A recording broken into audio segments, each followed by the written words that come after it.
This is Sridhar Kadari, senior journalist, managing editor, media news. Indian air force లో అధికారిగా పనిచేసిన LV Uma Maheswararao గారిని కలవబోతున్నాము. తాను సాధించిన విజయాలేంటి ఇప్పుడు ఆయన మాటలో విందాం.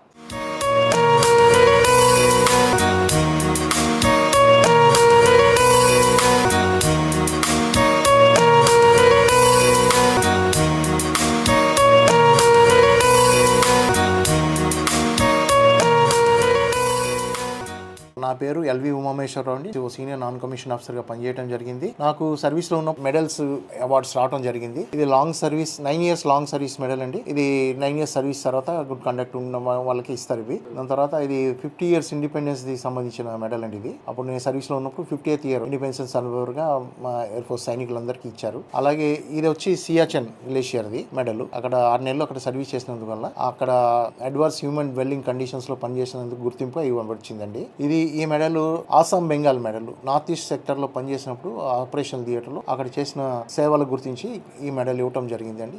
ఆసాం బెంగాల్ మెడల్ అంటారు దీన్ని. దాని తర్వాత ఇదే సియాచెన్ గ్లేషియర్ లోనే హై ఆల్టిట్యూడ్ మెడల్. ఇది హై ఆల్టిట్యూడ్ అంటే 21,000 above sea level, 21,000 feet above sea level. అది సియాచెన్ గ్లేషియర్. అక్కడ ఉచ్చతుంగ హై ఆల్టిట్యూడ్ మెడల్స్ ఇవి రెండు కూడా అక్కడవి. ఇది 15 years long service and good conduct medal. ఇది మెరిటోరియస్ మెడల్ అంటారు. 15 years సర్వీస్ చేసినప్పుడు ఇది కొందరికే ఇస్తారు, అందరికీ ఇవ్వరు. సో ఇది ఒక మెడల్ కూడా ఇవన్నీ అచీవ్ చేయడం జరిగిందండి. అప్పుడు ఈ మెడల్స్ అన్ని కూడా అక్కడ చేసిన కమాండింగ్ ఆఫీసర్స్, స్టేషన్ కమాండర్ ఆర్ఏఓసి వారి చేతుల మీదుగా తీసుకోవడం జరిగింది. చాలా ఇది ఒక pride. I feel pride for wearing this medal. Ceremony occasions లో ఇవి నేను పెట్టుకుంటాను. ఇవన్నీ మౌంటింగ్ చేయించి జాగ్రత్త పెట్టాను. టైం టు టైం వచ్చిన మెడల్స్ అన్ని. సో నాకు చాలా ఆనందంగా ఉంటుంది మెడల్స్ వేసుకున్నప్పుడు. ఓకే, ఇంకా మళ్ళీ సైన్యంలో పనిచేస్తున్నట్టు నాకు అనిపిస్తుంది, అనుభూతి కలుగుతుంది.